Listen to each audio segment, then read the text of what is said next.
Student আছেন, আপনার খেজুর খাবেন, প্রতিদিন 2-3টা করে খেজুর খাবেন। এখানে গ্লুকোজ, ফ্রুক্টোজ, সুক্রোজ আছে, ইনস্ট্যান্ট আপনার ব্রেনকে এনার্জি দিবে। এর মধ্যে যে অ্যান্টিঅক্সিডেন্টগুলো রয়েছে, আপনার শরীরের মধ্যে যে কোনো রকম রোগ জীবাণু সহজে বাসা বাঁধতে পারবে না। আপনারা জানেন যে খেজুর খাওয়া একটা সুন্নত। রাসূলুল্লাহ সাল্লাল্লাহু আলাইহি ওয়াসাল্লাম বলেছেন, যে ঘরে খেজুর নাই আমি ধরে নিব ওই ঘরে ক্ষুধা রয়েছে। তার মানে খেজুর খুবই গুরুত্বপূর্ণ।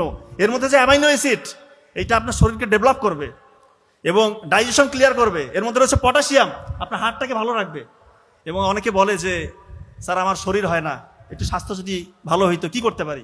প্রতিদিন 3-4টা করে খেজুর খান, একটা শশা দিয়ে, দেখবেন যে ইনশাল্লাহ আপনার শরীরটা অর্গানাইজড হইতে ডেভেলপ হবে। খেজুর খাবেন। আর একটা খাবার হচ্ছে আখরোট। আখরোটের আকারটা দেখেন না, দেখতে ব্রেইনের মতো। তো প্রাচীন গ্রিক এবং চায়নাতে ওরা বিশ্বাস করত যে বীজ বা যে ফলের আকৃতি আমাদের শরীরে যে অঙ্গের মতো, সেটা ওই অঙ্গে বেশি কাজ করে। এটাকে বলা হয় doctrines of signature. Doctrines of signature.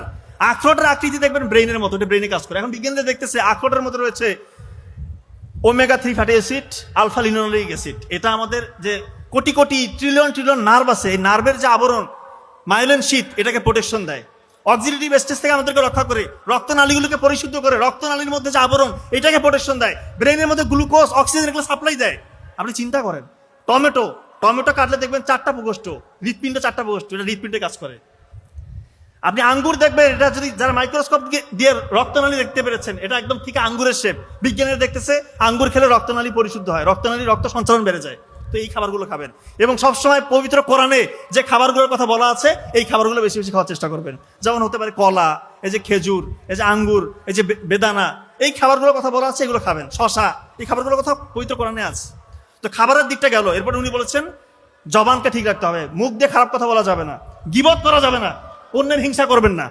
ছাত্রছাত্রী ভাই বোনদেরকে বলছি, আপনার পাশের একটা ছেলে বা মেয়ে ভালো করছে, আপনি খুশি হয়েছেন, তার জন্য দোয়া করেন, আলটিমেটলি আপনার আল্লাহ বাড়িয়ে দিবে। কারো হিংসা করে কেউ কখনো বড় হইতে পারে না।